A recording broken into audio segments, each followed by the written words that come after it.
Hello, listeners. Last week, I made an emergency appeal because CatholicCulture.org was running short on the essential funds that we needed to continue for the next month, and I'm really happy to be able to tell you that we did meet our needs for the end of February, thanks to God's grace and your generosity.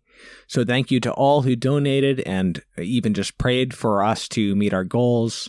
And for anybody else listening who would like to support us, you can always support the audio work, specifically our 3 podcasts, by going to catholicculture.org/donate/audio. Thank you very much.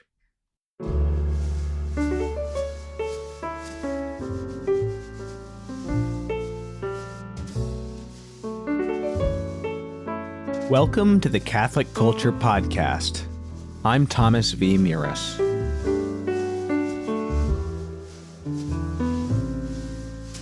This podcast is an offering to the Holy Family and, less importantly, a production of CatholicCulture.org.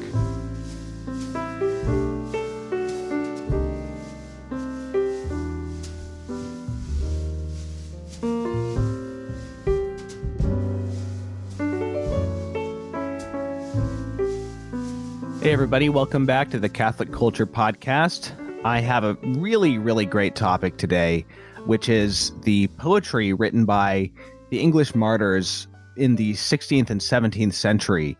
We have, of course, St. Thomas More, who many of you will probably know wrote some poems, but there's also lesser-known figures like St. Robert Southwell, who is nevertheless the best known of these as a poet. In the world of poetry, he's still heavily anthologized. I'll be talking today to the editor of a second edition of this book, Lyra Martyrum, which is out now from Cluny Media, Benedict Whalen.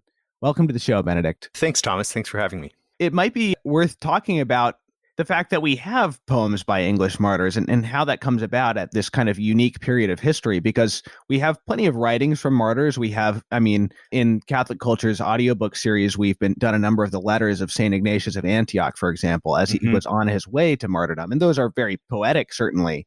But to have martyrs who were highly skilled in the craft of poetry is quite a fascinating thing. So what are the historical circumstances that bring that about? Yeah, it is really interesting. In fact, this is one of the things that interests me most about these great saints and poets.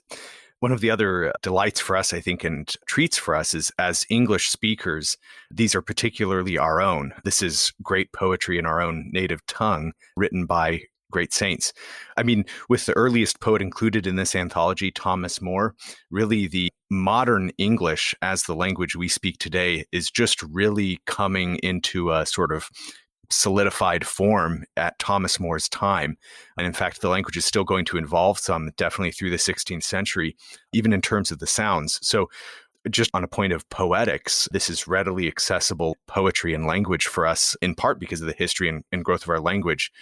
But then, of course, in the religious and spiritual side of things, these men were martyrs because at the same time the Renaissance in England occurs, we have the Reformation. And so all of these Catholics are native Englishmen, English speakers, and their country has, within one generation, abandoned the Catholic Church. And so that sets up the sort of sphere for conflict and the necessity in these cases for martyrdom. There are a lot of sort of complicated or also straightforward but particular circumstances for each of these men. But one of the things that interests me the most is that just as a set, these are serious men. They are serious intellectuals. Just to name Thomas More now is to name one of the greatest figures of the Renaissance in Europe, friends with Erasmus, famous throughout Europe for his great learning and his great accomplishments. And this man in the Tower of London facing execution writes poetry. It's this remarkable thing. It's a form of prayer for him and also of exercising devotion and faith. And so these are serious men facing serious harm. And they're great intellectuals, highly trained scholars from Oxford and Cambridge and from the Catholic universities on the continent. And so it's also, I think, notable because many today might think of poetry as something that's simply done as an unserious thing, sort of maybe devoted to self-expression and pleasing oneself through maybe lighter forms and modes. And I actually think there is in this poetry a certain lightness and quality that is something admirable. But I like to emphasize the fact that these are men facing terrible torments, and they're serious thinkers. They're learned men. And then they turn to poetry with this learning, with this faith, with this trial ahead of them. And I think I think it makes the poetry sort of automatically interesting for us. It makes you want to crack in. What did this man write in the weeks leading up to his execution? How do we see him manifest his faith in writing, this great saint? Would it be fair to say that an educated man would have been expected to be able to write some verse at this time? Yeah, that's a great question. We have the phrase today, he's a Renaissance man, meaning he can do many things. He's skilled in many ways. And that really is admirably how I think education was carried out for people at this time. And so, yes, you would study your Latin, you would work on imitating, in part in learning Latin, you would imitate all of these great authors from classical antiquity that they had inherited. And so as a youth in the schools, you would spend a lot of time reading figures like Ovid and Virgil and then imitating them in ways. So even as a young child, you might learn to imitate poets. And then I think as an adult, for some of these learned figures, they exercise it as serious poetry. The other obvious antecedent influence is scripture, and that the Bible contains quite a bit of poetry and really lovely poetry that these men meditated upon and thought over. And so I think there's another way in which they are imitating. They're imitating in their sort of formal learning these figures from classical antiquity. They're also imitating scripture in their own poetic expressions here. So yeah, it wouldn't be that unusual, I think, to find people writing poetry and even passing it among their friends and circulating things in manuscript. And poetry could be a form of entertainment, as you could write witty poetry and circulate it among friends, and a more serious and spiritually engaged pursuit that would be common, that people might say, try to translate or rewrite the Psalms in their own voice, and then they would circulate that among friends. So this is not particularly weird for these men. Catholics and Protestants alike at this time would be engaging in poetry in these ways. I think it's quite different than many of us do today, though. And so we can see some of the distance there, I think. Now, I'd like to ask about how these poets as a group were regarded at the time that they were writing. I mean, as poets. I mean, obviously they were killed by the dominant forces in the society that they wrote in. But nonetheless, they did exert some influence, not only more, but some others as well as poets in the next couple of centuries.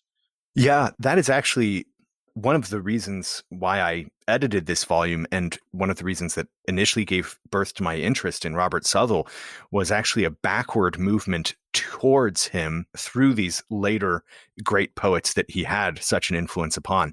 So in particular, the most recognizable names will be the 17th century poets like George Herbert and John Donne.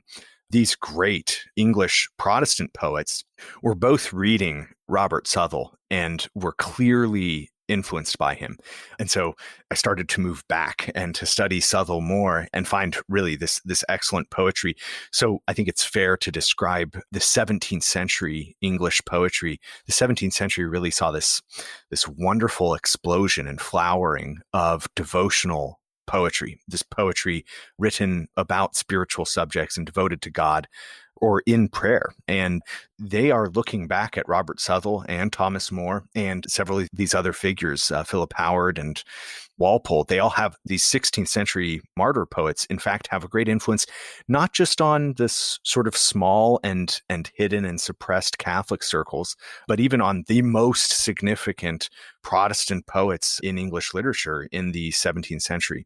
So really, the study here is quite rewarding simply on an academic level. I mean, I would encourage people to read these poems for a sort of historical interest or for a spiritually salutary reading, but also in terms of the development of literature, they're quite significant. And even I included in the anthology a little prefatory epistle that Robert Southwell wrote about the nature of poetry and what poetry ought to be dedicated to. And pretty clearly, he's there entering into debates that England is witnessing at this time between different poets as to what the appropriate subject for poetry is, what love is, and how we should celebrate love, or what it should be directed towards. And one of the things that really interests me, because I study Shakespeare quite a bit, is that it looks like Shakespeare must have been reading Robert Southwell and even that letter, because it looks like Shakespeare responds in part to Robert Southwell's prefatory epistle in his play A Midsummer Night's Dream. So there again, we're just seeing the great influence Southwell and these other martyrs have upon the great figures of English Renaissance poetry. It's also worth mentioning that some scholars have argued that the cousin to whom Southwell is writing this letter, read by our own James Majewski of Catholic Culture Audiobooks, is in fact Shakespeare himself. Poets, by abusing their talent and making the follies and feignings of love the customary subject of their base endeavors, have so discredited this faculty that a poet, a lover, and a liar are by many reckoned but 3 words of one signification. But the vanity of men cannot counterpoise the authority of God, who, delivering many parts of Scripture in verse, and by his apostle willing us to exercise our devotion in hymns and spiritual sonnets, warranteth the art to be good, and the use allowable, and therefore not only among the heathens whose gods were chiefly canonized by their poets, and their panem divinity oracled in verse, but even in the Old and New Testament it hath been used by men of greatest piety in matters of most devotion. Christ himself, by making a hymn the conclusion of his Last Supper and the prologue to the first pageant of his Passion, gave his spouse a method to imitate, as in the office of the Church it appeareth, and all men a pattern to know the true use of this measured and footed style. But the devil, as he affecteth deity, and seeketh to have all the compliments of divine honor applied to his service, so hath he, among the rest, possessed also most poets with his idle fancies. For in lieu of solemn and devout matter, to which in duty they owe their abilities, they now busy themselves in expressing such passions as only serve for testimonies to how unworthy affections they have wedded their wills. And because the best course to let them see the error of their works is to weave a new web in their own loom, I have here laid a few coarse threads together, to invite some skilfuller wits to go forward in the same, or to begin some finer piece wherein it may be seen how well verse and virtue suit together. Blame me not, good cousin, though I send you a blameworthy present, in which the most that can commend it is the good will of the writer, neither art nor invention giving it any credit. If in me this be a fault, you cannot be faultless that did importune me to commit it, and therefore you must bear part of the penance, when it shall please sharp censures to impose. In the meantime, with many good wishes I send you these few ditties. Add you the tunes, and let the mean, I pray you, be still a part in all your music. This anthology was, I think the first edition was, 1934, is that correct? I think that's right, yeah. And in the introduction, I think you mentioned that all of the poets in the anthology have been canonized or beatified since that first edition. In other words, they hadn't been yet. That's right. Thomas More was canonized in, well, I don't remember, but maybe 1950 or something like that. Yeah, it was shortly after the first publication of this. So that's interesting that they, I mean, I'm sure a lot of them were well known, at least among English Catholics. Yes. Beyond that, but it's interesting that it's just sort of a vindication of the contents of this yeah. anthology. Yeah, I don't know much about the original compiler, Father John O'Connell, but I admire his insight there in including all these figures, some of whom are quite minor, really, and just, have this one beautiful hymn. But this insight, because then in the following years, they all were beatified or canonized. I do also, I would say that I think there may be an appropriateness to this if perhaps Catholics today, there might be a sort of providential quality to our having now these poems by these poets who are now also beatified or canonized, and they might speak particularly to people who find themselves perhaps in a culture that's less sympathetic or harmonious to their faith and might challenge them in certain ways. And these poems are written by men in a similar situation. So let's talk about some of the figures who are less known to Catholics, and certainly as writers. Yeah. We can start with Saint Henry Walpole, whose best known work is a poem on the death of Edmund Campion. So why don't you tell us a little about Walpole, who he was, his martyrdom, and his relation to Campion? Yeah, Walpole's one of these particularly interesting figures because he came from a Catholic family, or a family that had a lot of Catholic ties. but he didn't seem to be particularly following a Catholic trajectory as a young man in his education. But then he happened to attend the famous public disputations that the English government arranged with St. Edmund Campion. Edmund Campion was a Jesuit, and he was one of the first English Jesuits. And he returned to England and was caught. And the English government thought that they could sort of score some points here if they held public disputations with Edmund Campion.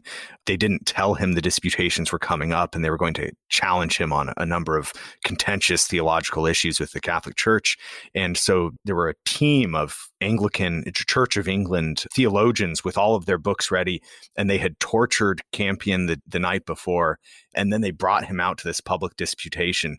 And it's famously recorded in numerous references and letters that Campion, without any study or preparation, and after this torture, clearly bested the Anglican divines in this debate. And the interesting thing here is that Henry Walpole was in attendance. And so he witnessed this really remarkable argument that Campion made. And so the English government realized this was a disaster. And so they didn't hold any more of the disputations. And instead, they found him guilty and executed him for treason. And the execution was being hung, drawn, and quartered. It's this particularly brutal, vicious way of killing somebody and quite gory. But Campion had already made such a mark in England through his disputation and then also some of his other accomplishments that huge crowds attended his execution. And Henry Walpole was one of those. And he was so close to the stand where Campion was dismembered and eviscerated that he got splattered with blood. And this, in conjunction with his listening to Campion's arguments, led to a full-blown conversion. And Walpole left England, went to the continent, joined the Society of Jesus, was ordained, and then returned to England in Campion's footsteps to minister to the Catholics there. And he was caught and executed and hung, drawn, and quartered as well. So witnessing Campion inspired this true conversion and a whole different life for Walpole. And so he writes this poem that we have on Edmund Campion. So I like to think of Walpole as the sort of archetypal example of what these great martyrs, how they might inspire others. And so it inspired Walpole finally to his martyrdom himself, but it also inspired this laudatory, praising poetry.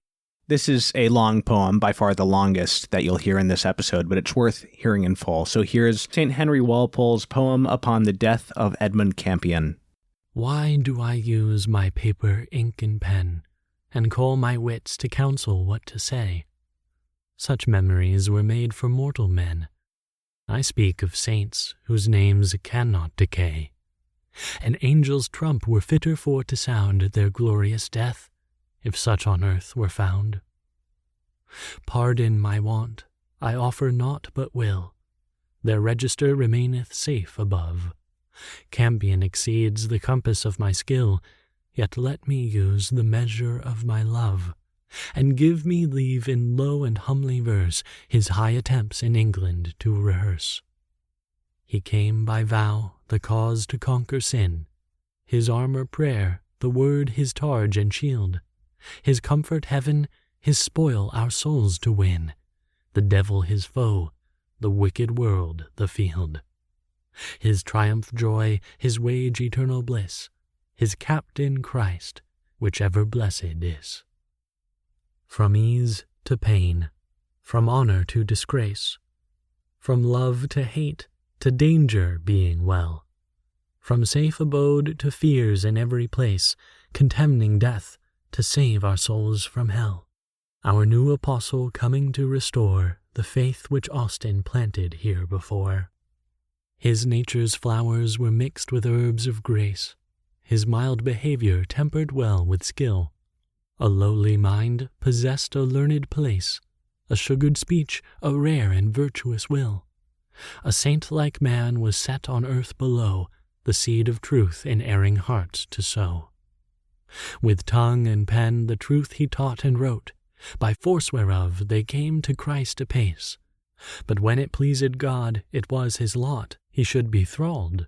He lent him so much grace. His patience then did work as much or more as had his heavenly speeches done before.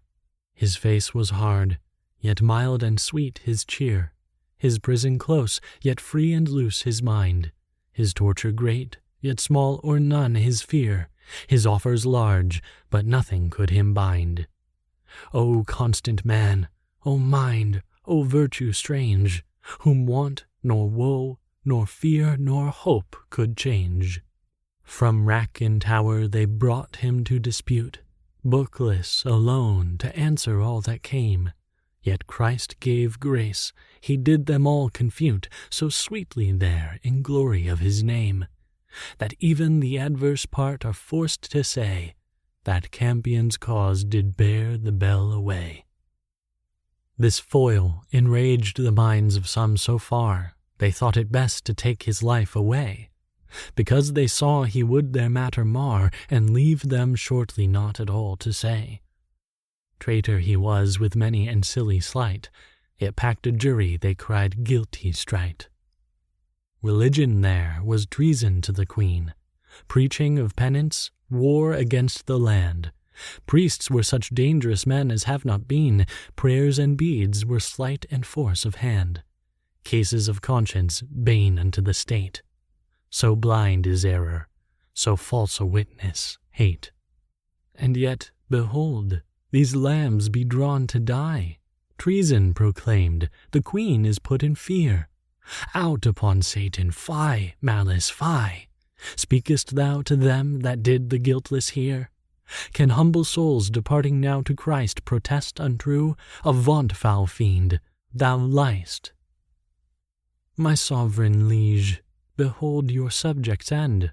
Your secret foes do misinform your grace, who in your cause their holy lives would spend, as traitors die, a rare and monstrous case.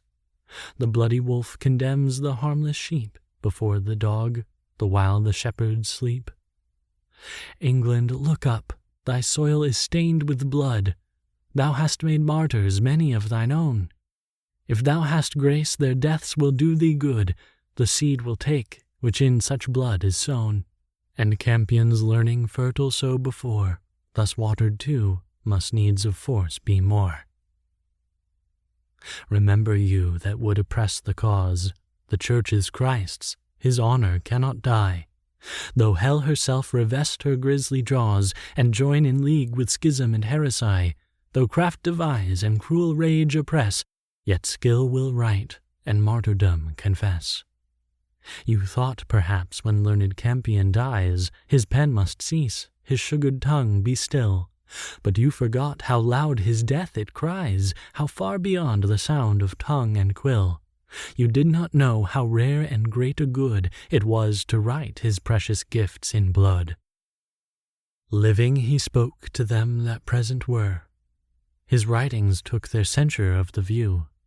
Now fame reports his learning far and near, and now his death confirms his doctrine true. His virtues now are written in the skies, and often read with holy inward eyes. All Europe wonders at so rare a man. England is filled with rumor of his end. London must needs, for it was present then, when constantly 3 saints their lives did spend. The streets, the stones, the steps you hailed them by, proclaim the cause for which these martyrs die. The tower saith the truth he did defend. The bar bears witness of his guiltless mind. Tyburn doth tell he made a patient end. On every gate his martyrdom we find. In vain you wrought that would obscure his name, for heaven and earth will still record the same. Your sentence wrong pronounced of him here exempts him from the judgment for to come. O happy he that is not judged there! God grant me too to have an earthly doom. Your witness false and lewdly taken in doth cause he is not now accused of sin. His prison now the city of the king, his rack and torture joys and heavenly bliss. For men's reproach with angels doth he sing, a sacred song which everlasting is. For shame but short, and loss of small renown, he purchased hath an ever-during crown. His quartered limbs shall join with joy again, and rise a body brighter than the sun. Your blinded malice tortured him in vain, for every wrench some glory hath him won, and every drop of blood which he did spend hath reaped a joy which never shall have end. Can dreary death then daunt our faith or pain? Is't lingering life we fear to lose or ease? No, no, such death procureth life again. 'Tis only God we tremble to displease, who kills but once, and ever still we die, whose hot revenge torments eternal lie. We cannot fear a mortal torment, we. This martyr's blood hath moistened all our hearts, whose parted quarters when we chance to see, we learn to play the constant Christian's parts. His head doth speak, and heavenly precepts give, how we that look should frame ourselves to live. His youth instruct us how to spend our days, his flying bids us how to banish sin, his straight profession shows the narrow ways which they must walk that look to enter in. His home return by danger and distress emboldens us our conscience to profess. His hurdle draws us with him to the cross, his speeches there provoke us for to die. His death doth say this life is but a loss, his martyred blood from heaven to us doth cry. His first and last and all conspire in this, to show the way that leadeth unto bliss. Blessed be God, which lent him so much grace. Thanked be Christ, which blessed his martyrs so. Happy is he which sees his Master's face. Cursed are they that thought to work him woe. Bounden be we to give eternal praise to Jesus' name, which such a man did raise.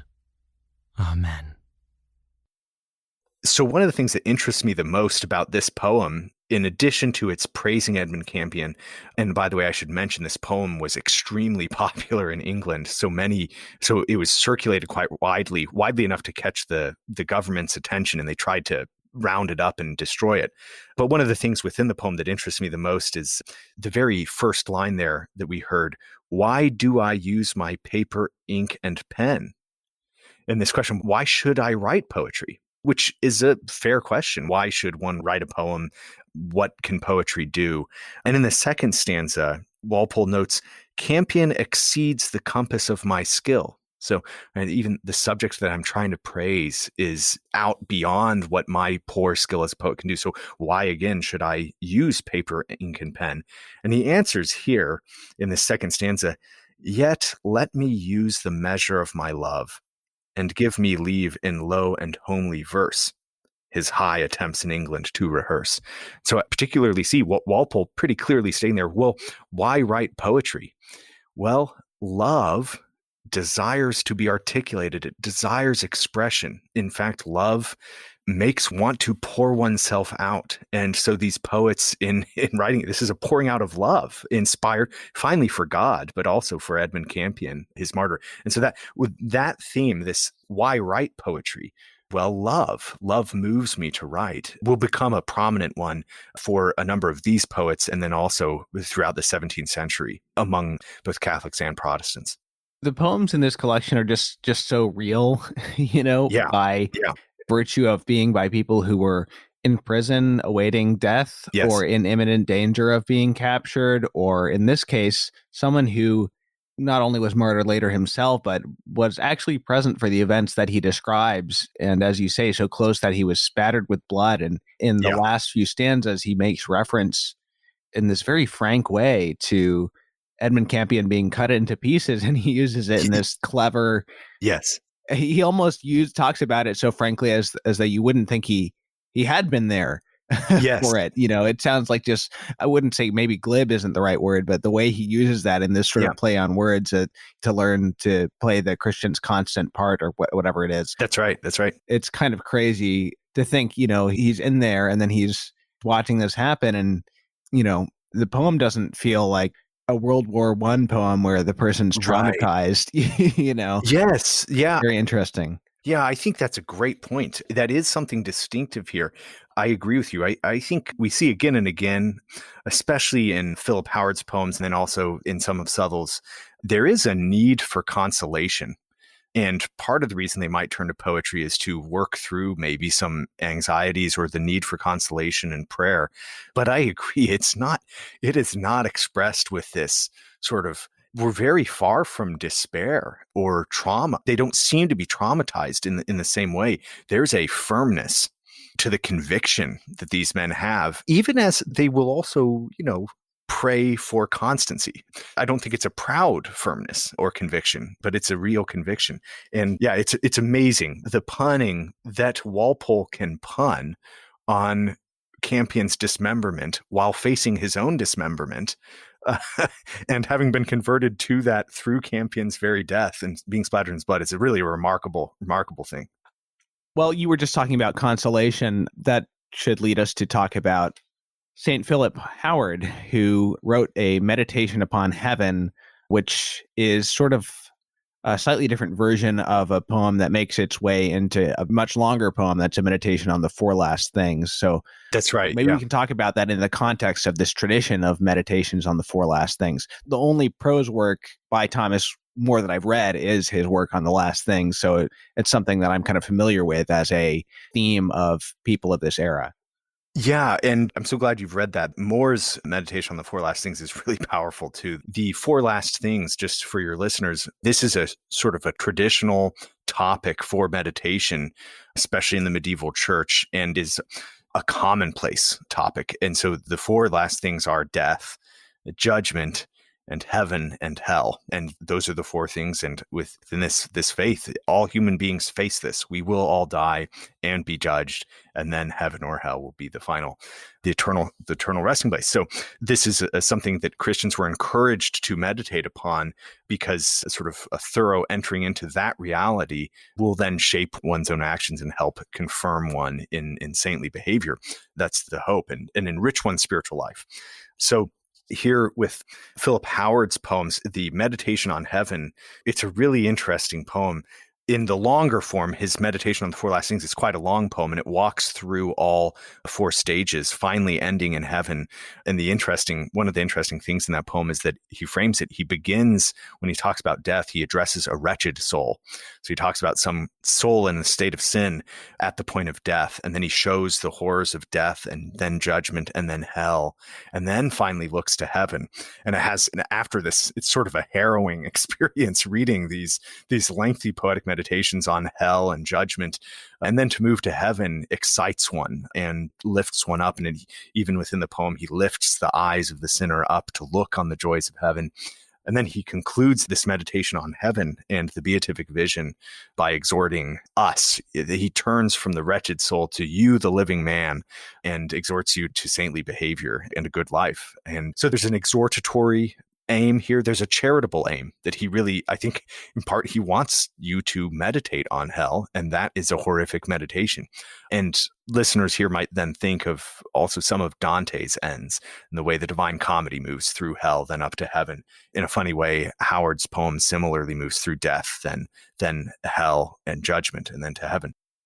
No eye hath seen what joys the saints obtain. No ear hath heard what comforts are possessed. No heart can think in what delight they reign, nor pen express their happy port of rest. Where pleasure flows and grief is never seen, where good abounds and ill is banished clean. Those sacred saints remain in perfect peace, which Christ confessed and walked in his ways. They shine in bliss which now can never cease, and to his name do sing eternal praise. Before his throne in white they ever stand, and carry palms of triumph in their hand. Above them all the Virgin hath a place, which caused the world with comfort to abound. The beams do shine in her unspotted face, and with the stars her head is richly crowned. In glory she all creatures passeth far, the moon her shoes, the sun her garments are. Lo, here the look which angels do admire. Lo, here the spring from which all goodness flows. Lo, here that sight which men and saints desire. Lo, here that stalk on which our comfort grows. Lo, this is she whom heaven and earth embrace, whom God did choose and filled full of grace. Next above her, and on a higher throne, our Saviour in his manhood sitteth here, from whom proceeds all perfect joy alone, and in whose face all glory doth appear.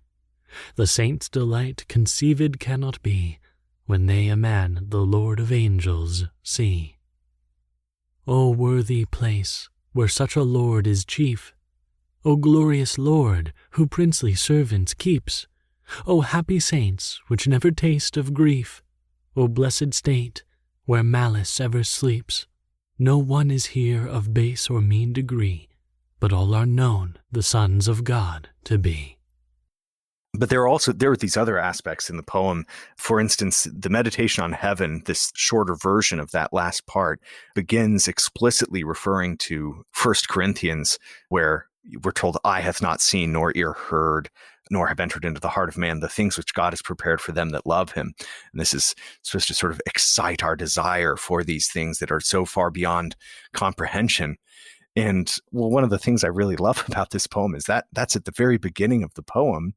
And if eye hasn't seen it and the ear hasn't heard it and it hasn't entered into the heart of man, then what can this poem say about it? I mean, it sort of begs the question, if we can't even conceive of it, what can you articulate about it? And so in the fourth line of the poem, he goes, no eye hath seen, no ear hath heard, no heart can think, nor pen express. And so we explicitly hit the limits of expression here. And so the poem both acknowledges the limitations of the human intellect and even of human art to capture these divine things. And yet, despite that readily acknowledged limitation, the poet is perfectly willing to push into a meditation as far as he can. And he writes quite beautifully. So the meditation upon heaven moves from meditating upon the saints in heaven and their joys, then to the Blessed Virgin and her joys, and then finally to Christ and Christ enthroned. And I think there's a suggested principle of mediation of grace there, an ascent, even in heaven, to the beatific vision. So it's a very beautiful poem that, while it acknowledges in a sort of humble manner the limitations of the poet, it also excites and exalts poetry by directing it finally through these mediating principles to Christ himself. Yeah, I think that verse from St. Paul shows up in a couple of the poems in this anthology. Yeah, that's right. Yeah. And I think appropriately so, because again, with this question, well, if you're facing death, why write a poem? Or if you're trying to be a holy man, why write a poem? Isn't that just frivolous? Be more serious. Can you even articulate any of these things? Can you conceive of them? And I think that they will acknowledge the limitations of their conceptions and of their art, and they do several times, but then also want to excite themselves in consolation or love for God. Now, by far the most famous of these figures in the collection is St. Thomas More, my patron saint. And since he wrote most of his poetry as a young man, he's probably a good figure to talk about in terms of sort of the foundation of an educated person learning the craft of poetry and what kind of occasions poems would have been composed for. My understanding with More, especially as a young man in society, a lot of his early poems were composed for specific occasions or even commissioned, perhaps. Yeah, that's definitely right. And More was, even as a young man, was given special scholarships and pulled into courts as a page. And young men or boys that needed to be pretty adept and have a certain sort of wit that they could exercise, certainly for occasions and moments, so that you could deliver a little oration celebrating some accomplishment of your master, or deliver a little poem for entertainment, say at a great dinner when your household was hosting somebody of note. And so there's entertainment, there's praise, there's prayer. And I think that sort of the occasional quality would lead some of this to be less explicitly spiritual and maybe even more playful. And More, we have a number of his poems from More, even just as a boy, written in these ways. One of the things I love about More's poetry is, even when he's not being particularly didactic or specifically spiritual, you can see his wit at play that was really going to blossom as he grew older. And in fact, it really is, it's not just a wit, it's a genius. And we see his play on words and the way he thinks about them and delivers them in some interesting ways. With More also, though, it's interesting to me, when More was at the sort of pinnacle of his earthly success, he was writing constantly. He was terribly busy in the service of Henry VIII, and he was writing constantly dialogue concerning heresies, etc. and engaged in all of these polemics and debates in the period. And he didn't write much poetry then. So poetry was a thing of his youth that then, as he got busier and rose in the circles of power, I think, as far as we can tell, he wrote less poetry. But then we have these several poems of his. He returns to poetry when he has the, funnily called, the leisure in the Tower of London. You know, when you've fallen from grace and you're imprisoned, suddenly you have time again to compose poetry. And so we actually have a couple of poems included in the anthology from More's Tower days. And I think there's something beautiful, I think, in this return to poetry as an exercise of wit and of art, but also maybe of prayer and dedication of one's life that somehow is fitting for, yes, both the young man and the seasoned, wise, brilliant man facing his death. So as to avoid going too long without reading a poem, why don't we go ahead and read those two poems you just mentioned? Yeah, that sounds great. So this is a pair of poems written in the Tower of London around 1535. More was to die the same year. The first is titled Lewis the Lover. Ay, flattering fortune, look thou ne'er so fair, or ne'er so pleasantly begin to smile, as though thou wouldst my ruin all repair. During my life thou shalt me not beguile. Trust shall I God to enter in a while, his haven of heaven sure and uniform. Ever after thy calm look I for a storm. And then the second is Davy the Dicer, a dice player. Long was I, Lady Luck, your serving man, and now have I lost again all that I got. Wherefore, when I think on you now and then, and in my mind remember this and that, ye may not blame me, though I beshrew your cat. But in faith, I bless you again 1,000 times, for lending me now some leisure to make rhymes. I think you're going to have to explain the cat to me. Yeah, yeah.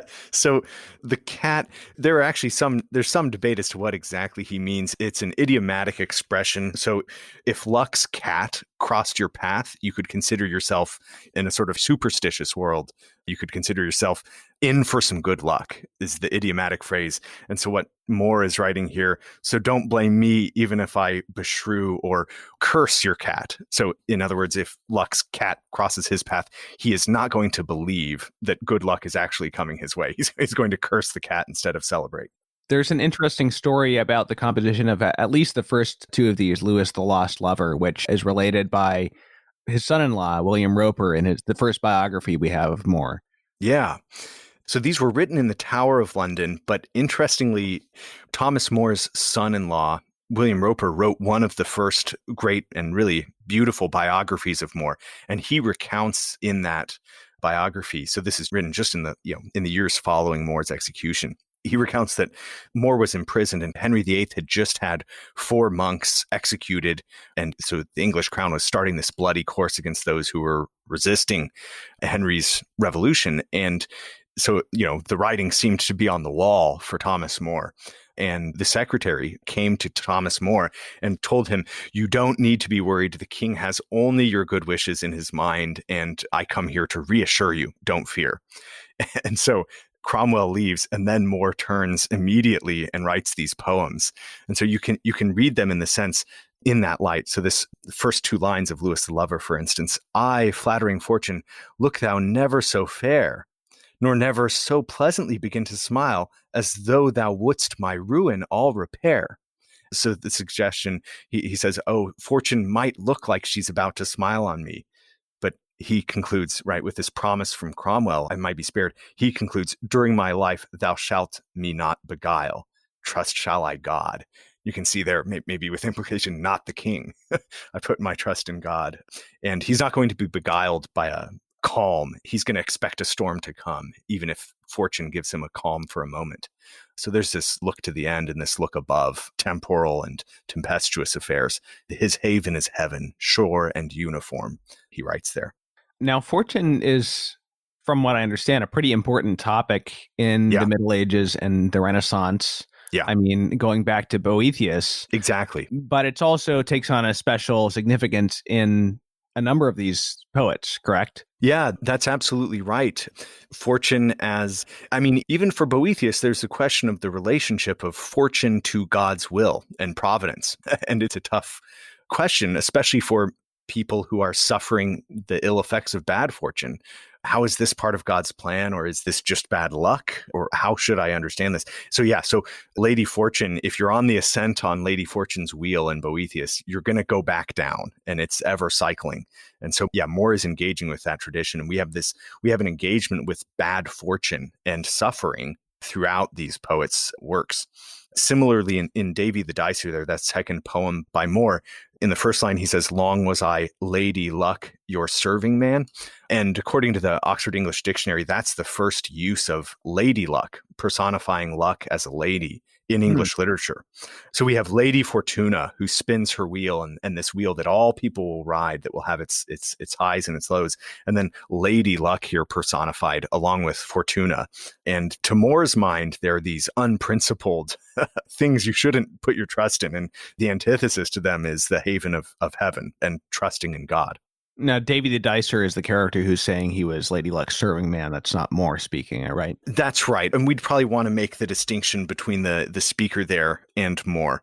But you're at least tempted to think of Moore himself saying, I'm not, I'm just not serving luck anymore. And these earthly concerns aren't really my primary concerns. Well, at least in the sense that, as a young man, he was involved in, he was rising quickly in the ranks of the world and things like that. Yes. However set his heart was on that, I don't know. But he rose remarkably quickly. I mean, it's one of the astonishing things among all the figures included in this anthology, but also just in the English Renaissance, Thomas More's learning, but also his enormous success and rise to fame and power.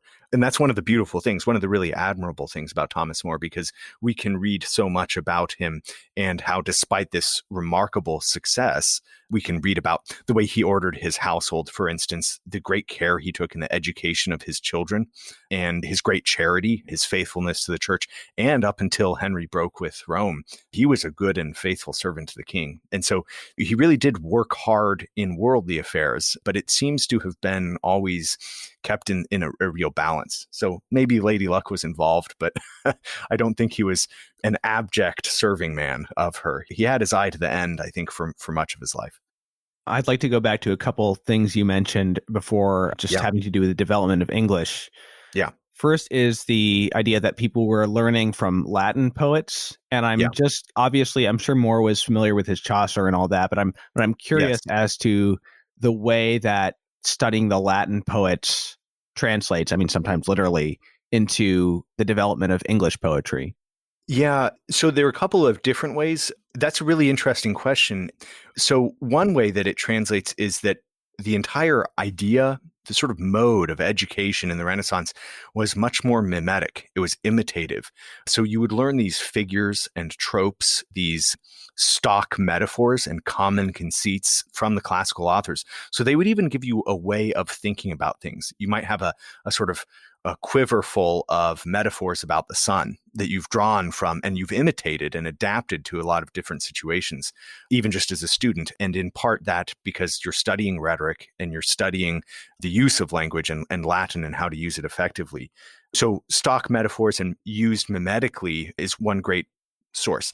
Even just linguistically, though, there's a parallel and a relation. So, for instance, our tradition in English that you don't split the infinitive, that you don't, say, put an adverb in between the infinitive.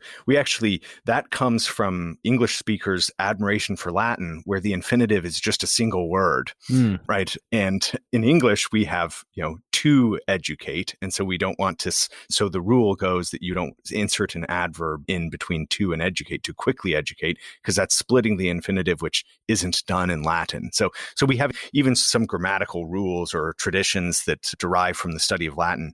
One more point is that the study of Latin then obviously leads also and enables one to study scripture and the Bible. And so that becomes this great influence, sort of wedded to the study of the classics for figures like Moore and for the early modern classroom. My other question about the development of the language here is, you mentioned Moore ceasing to write poetry for a long period of his life at the height of his career.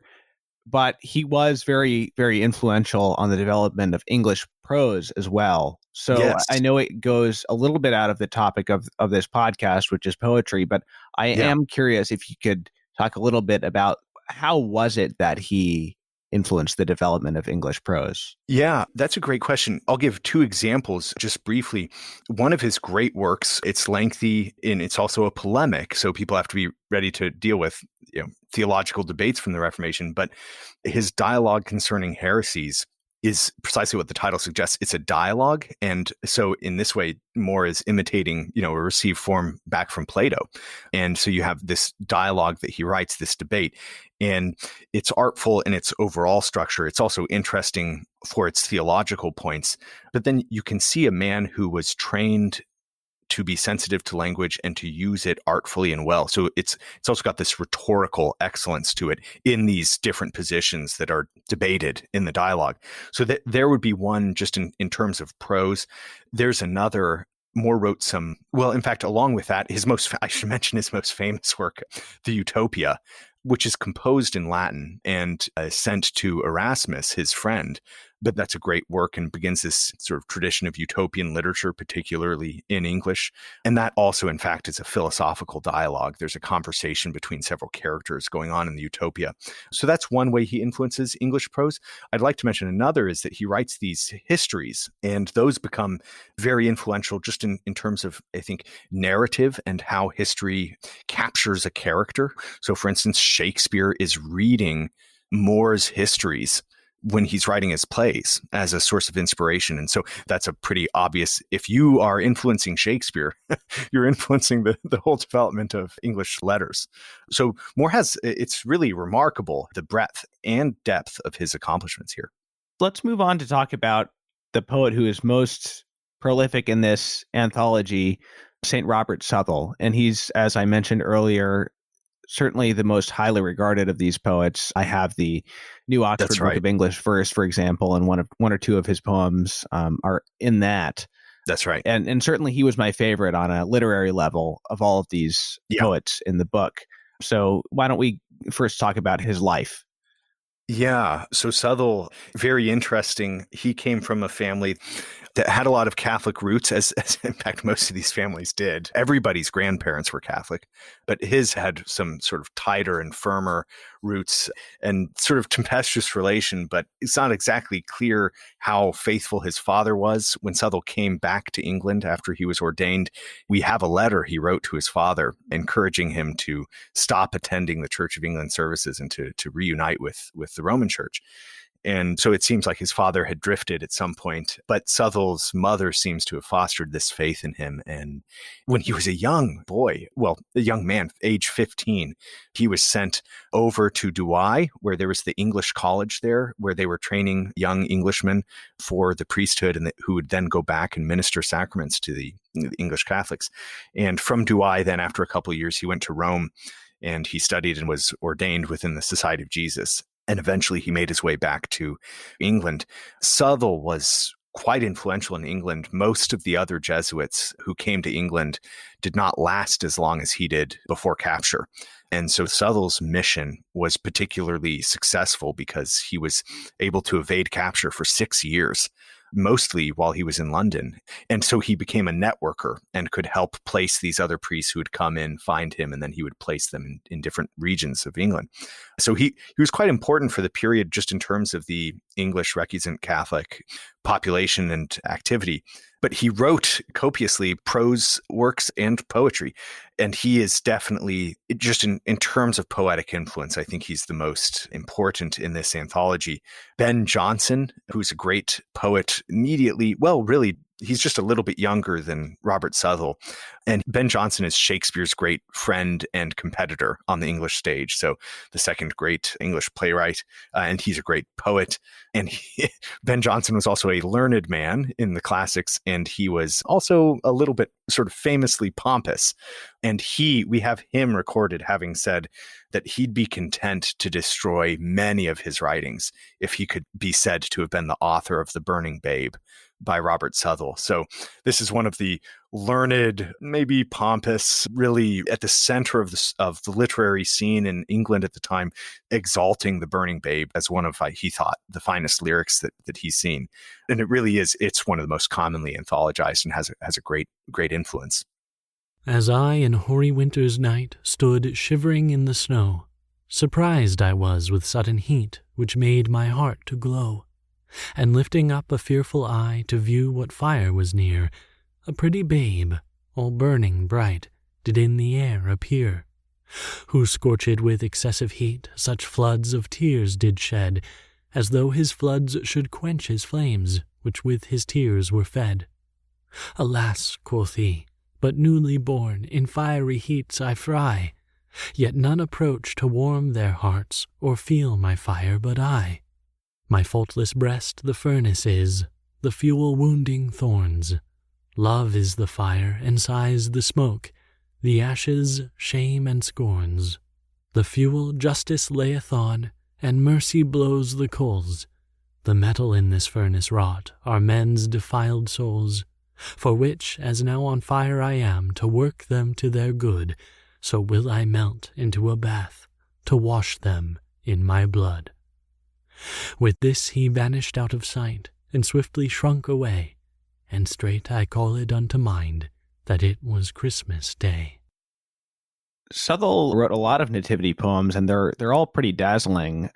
Yeah. Why do you think this one is the one that has been anthologized so much? That's a good question. I'll have to admit that I'm not entirely sure.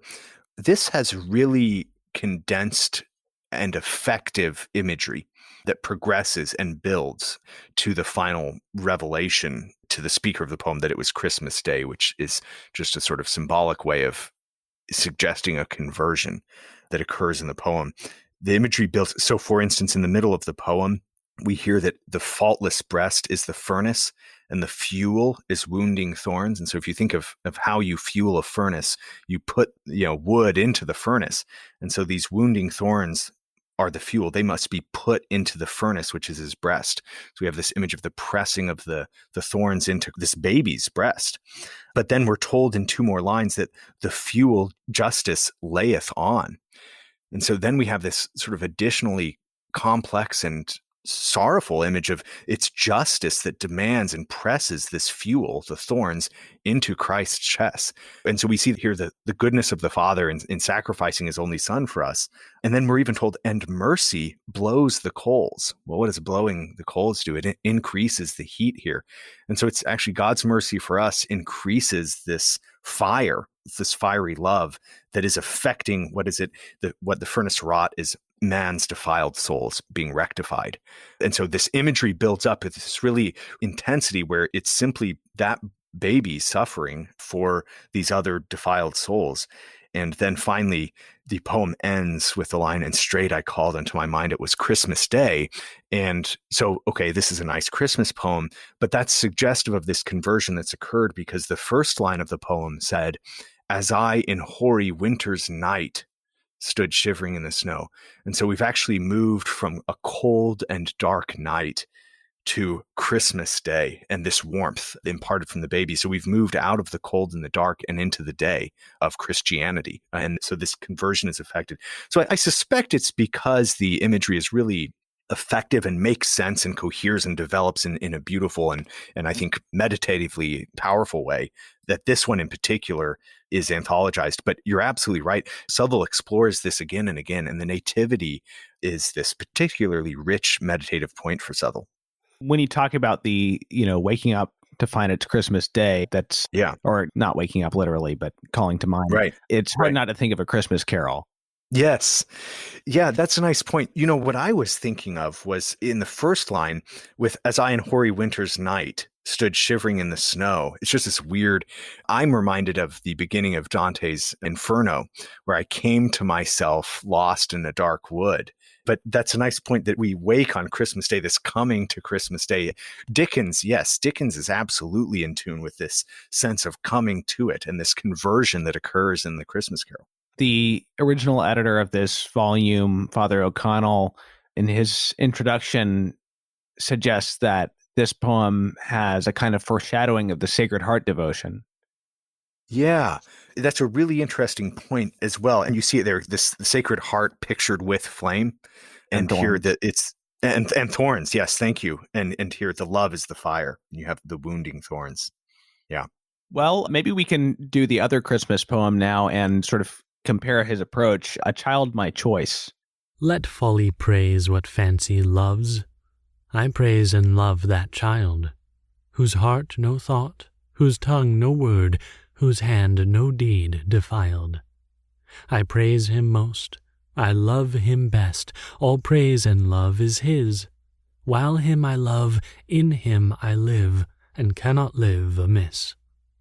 Love's sweetest mark, laud's highest theme, man's most desired light, to love him, life, to leave him, death, to live in him, delight.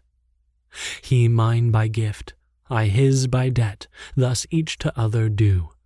First friend he was, best friend he is, all times will try him true. Though young, yet wise, though small, yet strong, though man, yet God he is. As wise he knows, as strong he can, as God he loves to bliss. His knowledge rules, his strength defends, his love doth cherish all. His birth our joy, his life our light, his death our end of thrall. Alas, he weeps, he sighs, he pants, yet do his angels sing. Out of his tears, his sighs and throbs, doth bud a joyful spring. Almighty babe, whose tender arms can force all foes to fly, correct my faults, protect my life, direct me when I die. This is a great example of the sort of compactness of some of his lines, especially in the Nativity poems, where it's both conceptually compact and kind of sonically dense in the alliteration and the, he uses live and love a lot in sort of tongue twisty ways in some of the other poems. And it's really appealing on a sensory level, but he's also got these sort of paradoxical concepts worked in a very kind of non-wordy way. That's right. Yeah, it's in a way it's even sparse. It's got that density. I think you're exactly right about this poem. And in fact, so one of the courses I teach at Hillsdale College is a course on metaphysical poetry, which is particularly that poetry of George Herbert and John Donne and Richard Crashaw and Andrew Marvell. This poetry from the 17th century. And in that course, I actually start with having my students read some of these poems by Robert Southwell, because I consider him, and this poem is an excellent example of what those great metaphysical poets did, so this sort of condensed imagery, this quick movement through the concepts as he develops this idea, and the sort of energy as that we do it are some of the hallmarks of the metaphysical poets. So he's writing here a sort of poetry that will be taken up by many in the century after him. And in this poem, he has these threes in every line. Yes. I praise him most, I love him best, all praise and love is his. And, love's sweetest mark, laud's highest theme, man's most desired light. So it's got this really strong rhythm and a really strong, it's like a sonic rhythm and a conceptual rhythm that he followed through basically all but the last stanza. That's right, which that sort of rhythmic repetition, as you're saying, matches the conceptual repetition and development, so that he sort of teaches us how to read and how to think through these ideas till we then finally get to this really different statement that feels very different than in the last stanza. Almighty babe, whose tender arms can force all foes to fly, which itself is conceptually funny, right? A babe who's so mighty in arms. But then what are the foes that this babe will triumph over? Correct my faults, protect my life, direct me when I die. It will be over his faults and sin. So this is a good poem for showing the sort of conjunction of sense and form, or the matter within the poem and the form that it takes in the poem, and that these are really united here in a rich way. You read that line, love's sweetest mark, loud's highest theme, man's most desired light. And because we mentioned Southwell's epistle about poetry earlier, I just want to point out that line contains an implicit argument about the proper subject of poetry and love. And in fact, I think Southwell is implicitly responding to Petrarch and to Petrarchan conventions here, where the Petrarchan lover searches for love's sweetest mark and the highest theme for praising poetry and what man most desires. And here, this is even, I think, reflected in the title of the poem, A Child, My Choice. Well, the child is his choice in faith. It's also his choice as appropriate subject for poetry here. Love's sweetest mark is Christ. Loud's highest theme, the highest theme for praise should be Christ, and man's most desired light. And this is also the appropriate subject to write verse about. So I think they're beautifully interestingly, not only is he predicting and forecasting where the metaphysical poets will go sort of in their formal structure in the next century, but he's also responding to Petrarch and some of the dominant strains of English love poetry in the 16th century. We've got a couple more poems by him that we'll discuss and that we'll hear James Majewski reading aloud, but I would just like to quote a couple of stanzas from two of his other poems that just as further illustrations of this kind of poetic and conceptual density. Sure. Two of them are from one of his other nativity poems, the Nativity of Christ. So this is the third and fourth, the last two stanzas. Gift better than himself God doth not know. Gift better than his God no man can see. This gift doth here the giver given bestow. Gift to this gift let each receiver be. God is my gift, himself he freely gave me. God's gift am I, and none but God shall have me. So that's obviously a very conceptually dense line, but it's also very sonically packed in there with all the G sounds. And then the last stanza is less alliterative, but also very conceptually virtuosic. Man altered was by sin from man to beast. Beast's food is hay. Hay is all mortal flesh. Now God is flesh, and lies in manger pressed, as hay the brutest sinner to refresh. O happy field wherein this fodder grew, whose taste doth us from beasts to men renew. It's just a dazzling, reality, of course, but also the way he puts it poetically. Yeah, it's beautiful. And I think you're right that it's dazzling. And then it also puts something that's sort of so commonplace for a Christian, that Christ was laid in a manger with hay. Okay, that's so commonplace, but because of the way that he can put it, he forces us to consider it anew. And so there's it's particularly effective in moving the reader to be inspired. And I think Southwell always has this sort of charitable regard for his reader and this charitable aim in his poetry. And I think that even when he's being very clever and dazzling, in fact, it's maybe to take what might have grown tired because it's so commonly mentioned or conceived of or represented, and he puts it in this sort of dazzling way that catches your eye and makes you think about it in this whole fresh light. Southwell has a couple of different poems about the beauty of the soul, especially the beauty of the soul and God's grace, but also the sort of inherent dignity of the soul as initially created by God. One of them is At Home in Heaven, and the other one, which I'll quote from, is called Look Home. It's not the easiest of his poems to read, but just for context, I'll read the last two, but it's the last one that I particularly like. Man's soul of endless beauty's image is, drawn by the work of endless skill and might. This skillful might gave many sparks of bliss, and to discern this bliss, a native light.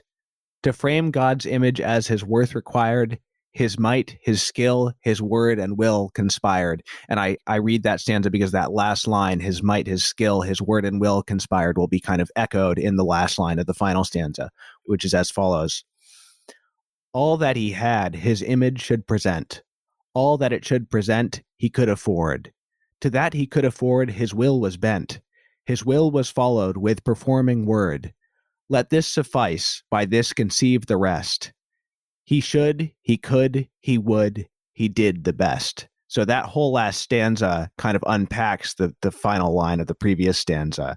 And it's both so conceptually organized, and the concepts are so sonically satisfying in the way that they're put together.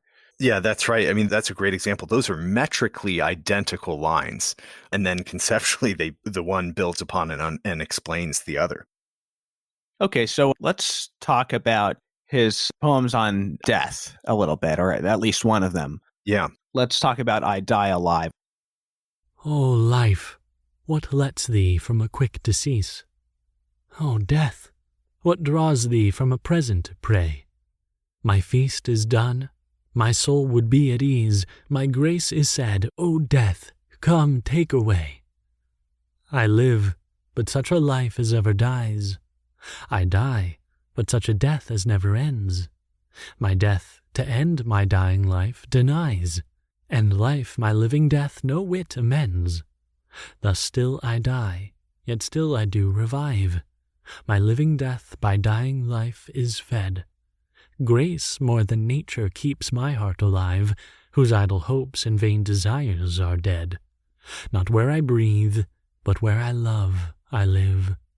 Not where I love, but where I am, I die. The life I wish must future glory give. The death I feel in present dangers lie. Yeah, just more of that density in this poem.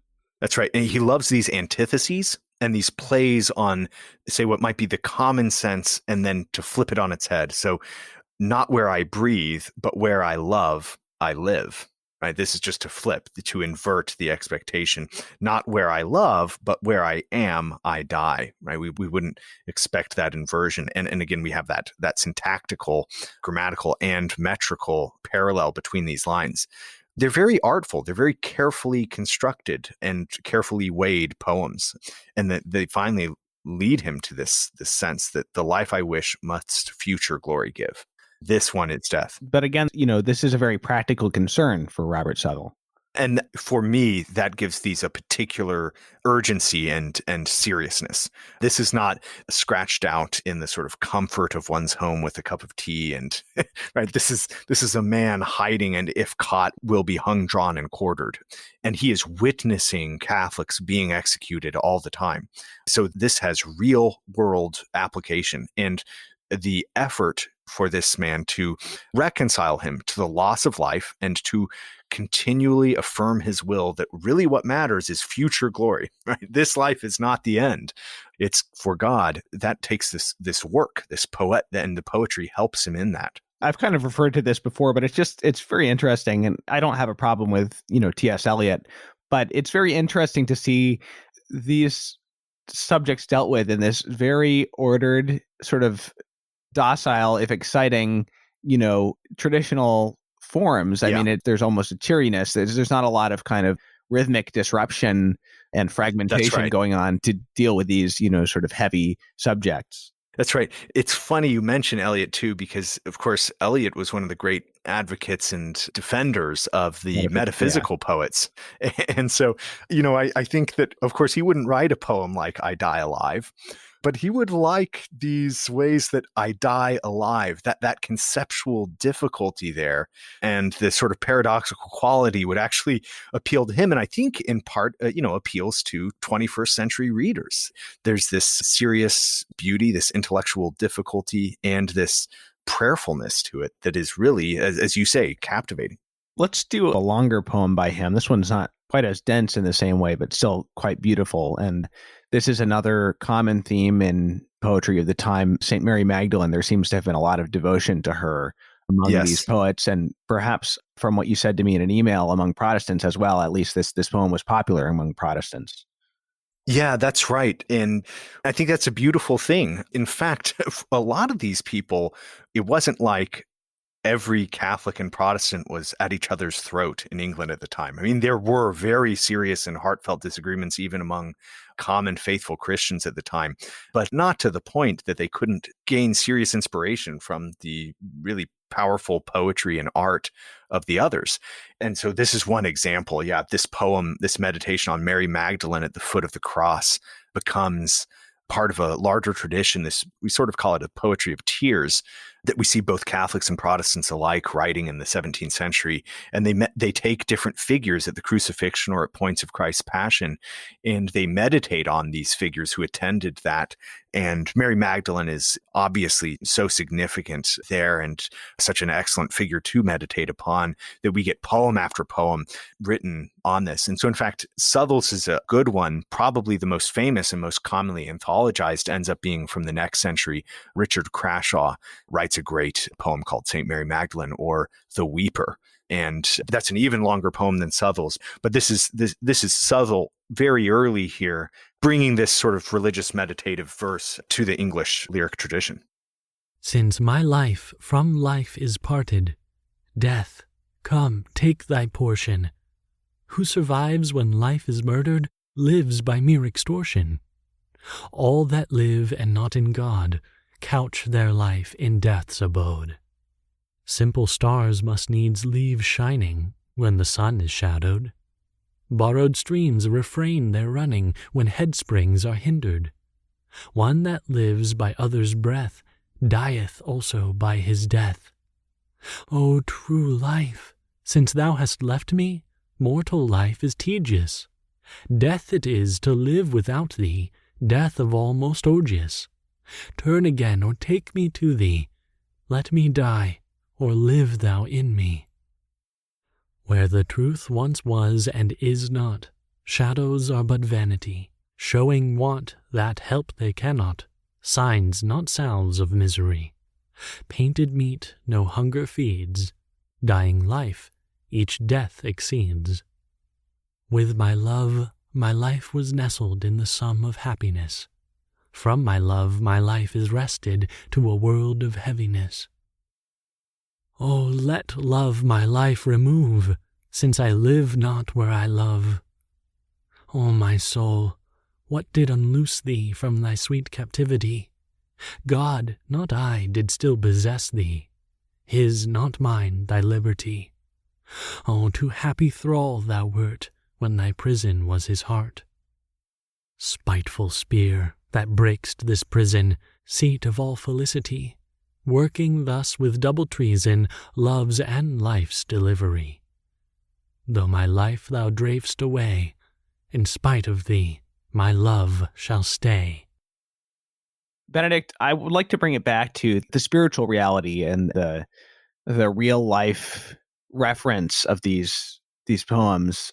I wonder if you could, well, I'll just say that in this anthology, not just the poems, but the introductions, I think those were by the original editor, yes? Yes, that's right. To each poet are worth reading because they tell you more about their lives and their martyrdom, and it's very moving, and particularly the one about St. Robert Southwell. I wonder if you could give us we could close with a little bit more detail about his capture and the scene of his martyrdom. Thanks. And just to clarify, the original editor wrote the original introduction, which we retained as the preface, but I'm responsible for the little biographies I included. And to your question, one of the reasons when I proposed this volume to Clooney Media, one of the reasons I wanted to write the biographies as well was precisely because I think to see the lives these poets led, or even to just have a little window into them, can enrich our appreciation of the poetry and the reality of the suffering they faced. So Robert Southwell, he's really wonderful. Were you asking about his suffering? Well, actually, first, before we talk about his martyrdom, I wanted to ask about the whole series of events leading up to that and the scene of his martyrdom itself. But actually, I don't think you mentioned did you mention his grandfather's connection with Thomas More? No, I didn't. Okay, yeah, I think we should mention that. Yeah. It's just interesting. Sure. So one of the interesting things about Southwell is that his grandfather was involved in the trial for Thomas More. His grandfather was a pretty wild man, and he was enriched by the pillaging of the monasteries, but he also maybe defended one priory. So he seems to have a complex relationship with Catholicism and the traditional faith of England. And so exactly where he stood, we're not sure, but he certainly was on the up and coming among this new Protestant circle of nobility under Henry VIII. And so he was, in fact, present during an important moment in Thomas More's trial, even during his captivity. And he refused to testify. He refused to corroborate an accusation that was made against Thomas More. And that's quite suggestive because he obviously wasn't particularly scrupulous in other areas of his life, but he absolutely refused to bear testimony against Thomas More, though it would have helped him rise more quickly. So there's an interesting connection there, as there is between most of these poets. There's influence between them and among them. When Southwell was captured, he was betrayed, in fact, by the daughter of this poor young woman. She was She was the daughter of a well-known Catholic recusant family. They were old friends with Southwell and had been taking care of many priests and Jesuits. But her name was Anne Bellamy, and she was actually captured. She was abducted, imprisoned, tortured, and impregnated by Richard Topcliffe, who is, by anyone's measure, one of the great villains of this period. He was Queen Elizabeth's torturer. The man was barbaric. He loved torturing people so much that he had his own personal rack installed in his own residence. So there was, of course, a rack at the Tower of London, but sometimes he just wanted to take people home and torture them there. And this terrible man took this young lady and he impregnated her and tortured her, and she broke and revealed when Robert Southwell would be passing through their household. And so Robert Southwell was captured there by Topcliffe's men. He was immediately taken to Topcliffe's house and tortured quite terribly. He revealed nothing. And he was tortured, I think it was 10 more times in the ensuing months. What they wanted to do was break him and get information about who the leading Catholics were, where the priests were, what families were helping the Catholics, etc. But Southwell remained firm and he didn't reveal anything. In fact, when he was finally brought to trial, there was really no evidence of treason at all, as was the case with most of these priests. There was no treason, and they all insisted they were loyal to the Queen. They didn't mean any political upheaval. They simply wanted to minister to the faithful Catholics, minister sacraments to the faithful Catholics in England. And nevertheless, with no testimony against him, no evidence at all, he was found guilty and taken to his death the next day. His execution is a really remarkable moment about, I think it speaks in part to his own particular charisma or his character. People loved Robert Southwell when they were around him. He was he tended to be a quiet man. And when he went to his death, these great crowds followed him as they took him. And normally when you're being hung, drawn, and quartered, they hang you, but that's almost pro forma, because before you've even lost consciousness, they cut the rope and then they put you on a table and cut you open and disembowel you in front of your dying eyes. And these executioners were quite skilled in this barbaric art. And so they could disembowel you while you were losing consciousness. And then they would actually cut your limbs off. So the quartering was you would cut the person in 4 pieces and send them the 4 directions of the compass. And so this was what was intended for Robert Southwell. But what was interesting is that when he was being hung, this great crowd intervened and wouldn't let the sheriff cut him down. And in fact, his executioner grabbed his feet while he was hanging and yanked downwards, adding his weight, which would, of course, cut off your windpipe and blood even more quickly and make you lose consciousness even more quickly. So it was an oddly charitable action of this man trying to save Southwell from enduring disembowelment while conscious. And famously, there's one of the Protestant nobility who was a man in good standing with the Queen, Lord Montjoy. He was also in the crowd stopping the sheriff from cutting down Southwell. And he said famously about Southwell and the way Southwell went to his death, "I cannot answer for his religion, but I wish to God that my soul may be with his." And I think that's a beautiful statement. And in a really divisive time, I think it speaks to there's a manifest charity and goodness in Robert Southwell that must have so moved Lord Montjoy. And so Southwell he died from hanging rather than from being drawn and quartered. He was subsequently drawn and quartered, but he wasn't conscious or alive. And he was revered by many. That's very moving. Yeah. I've seen a copy of one of Richard Topcliffe's books where every time the word Pope appeared, he felt the need to scratch it out. Yeah. And this was in an exhibit at the Huntington Gardens and Library in Pasadena, California. Yeah. And I also was, after reading this introduction that you wrote to Robert Southwell, I was looking up more about him. Yeah. And they said that, he was fond, his first gig, as a persecutor was a confiscator of Catholic books. So he would often annotate them gleefully, whenever somebody's name would come up who he had been involved in capturing or torturing. He would write, "I racked him," or in one case, he drew a little hangman next to somebody who he had been responsible for having killed and things like that. Yes. He was a man who really embraced evil and he really seems in many respects like a lunatic. That we can see his annotations and marginalia in these early books. It just speaks to somebody, sort of a monomania hatred for Catholics. You mentioned in your introduction to Southwell too that Southwell's demeanor, and even in his greatly weakened state during his trial, his demeanor and his readiness to answer accusations Yes. infuriated Topcliffe to the point where he had to be restrained several times from physically attacking him during the trial. That's right. And he wasn't even doing the cross-examination. He was just there, but he wanted to leap out and attack Southwell. He was so upset with Southwell's answers and his comportment. So it's really, that's a sort of by antithesis. It makes you admire Southwell all the more. So I think that's a great place to wrap up with that heroic death of Southwell.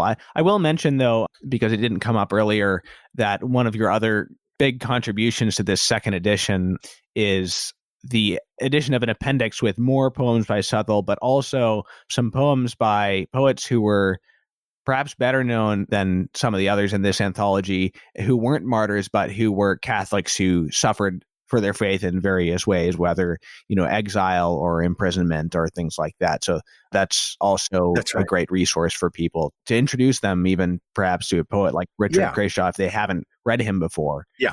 Thank you. Yeah, I do. I'd love to promote the reading of all of these great poets. Okay, so the book is Lyra Martyrum, The Poetry of the English Martyrs from 1503 to 1681 from Cluny Media. And we thank them for allowing us to do some readings here. Thank you, Benedict, so much for coming on the show. Thanks very much, Thomas, for having me. I really appreciate it.